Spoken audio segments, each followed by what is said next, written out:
front box art shows 5 GIs in relaxed poses. 2 of them are playing cards, one is smoking a cigarette, one is taking a nap, and the last one is reading a magazine. As usual for MiniArt, the illustration looks very nice. On one side we find some advertising for more figure sets. The one with the drivers will be my next acquisition. The usual information on styrene kits. This kit is from 2016. The back of the box shows the same illustrations again. It serves as instructions and painting guide at the same time. On the lower end there's the color callout. What I really like about MiniArt kits is the variety of brands they mention.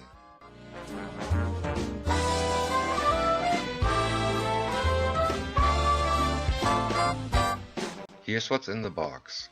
Quite a lot of styrene for 5 figures. And there's also a small sheet of paper included. The largest sprue contains parts for 3 figures and the accessories for 1 of them.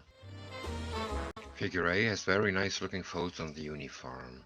There are ammunition pouches that need to be glued on separately. The figure's face looks quite nice, although the detail is softer than for example on Masterbox figures. What I could see at a glance is that there's some flesh to remove. Again, this kit is from 2016. Figure B has the same nice uniform detail as Figure A. That goes for all the chaps in this kit. Along with some pouches, there's a larger bag. Although my camera zooms in on faces automatically, it focused on the cutting mat here. That tells us something about the facial details. Figure C's body has already come off the sprue, but there wasn't any damage visible.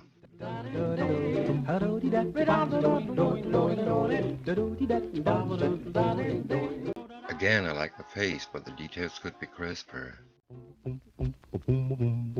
Here we have the accessories, but I'll tell you more about them later. There are 4 more identical sprue segments for the other figures in this set. This sprue contains the parts for figures D and E. Once more, the uniform is nicely sculpted. With the free in your seat, pay no mind to the conversation with money. At first I thought I had just taken a bad picture, but compare the face to the leg and the cutting mat. Details are very soft on this face. Where do they shout? Last figure for this set. Again, very nice uniform details. On back cause Papa usually shop is a Tack, or with a belt in your back. This head rather belongs to an American paratrooper, so I'll use one of my Hornet heads as replacement.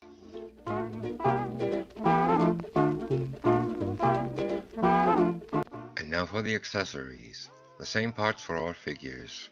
There's a canteen, a bayonet, a hand grenade, an entrenching tool, a helmet, and 2 rifles to choose from.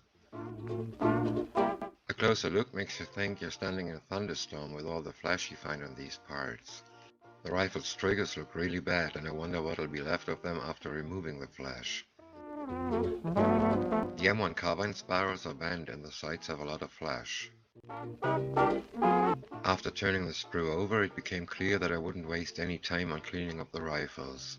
They are horrible and I'll use some from my scrap box. All parts need a good cleanup. I repeat, this set was released in 2016. The molding looks worse than that of a 20-year-old Tamiya kit. This is quite disappointing. I don't mind removing flesh, but there should be less of it on a brand new kit. The helmet's rims look terrible. If you want to use them upside down, you'll have to drill them out properly and add some interior detail. I'm speechless. There's some flesh too, but it seems to be the best part of the accessories.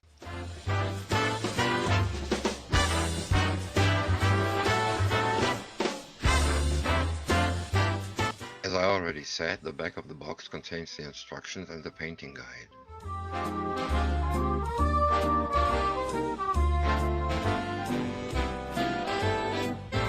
Very nice. MiniArt added a small sheet of paper with all the stuff you can see on the box art. I would have loved to have a German deck of cards along with Masterbox's set Die Skatspieler. Although these newspapers and magazines are a nice add-on, the printing isn't that good. It's blurred and of low density. Well, at least it's there.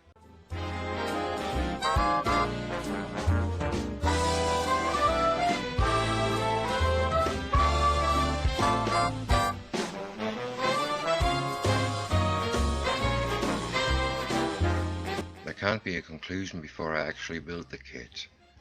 I built a couple of MiniArt figures recently and the overall fit was nice. I'll find out if that goes for these figures too. The massive flash is a typical MiniArt feature and I could do without it. One could argue that it's part of modeling, and that's true somehow, but we're talking of a rather new figure set. I've got MiniArt's German tramcar in my stash and all its parts look great. MiniArt can do much better and I wish they'd produce figures of that quality. The great positive aspect is a large variety of figures they do. It's almost impossible to stay away from them. The prices are low and that's very nice too, but there's a lot of room for improvement.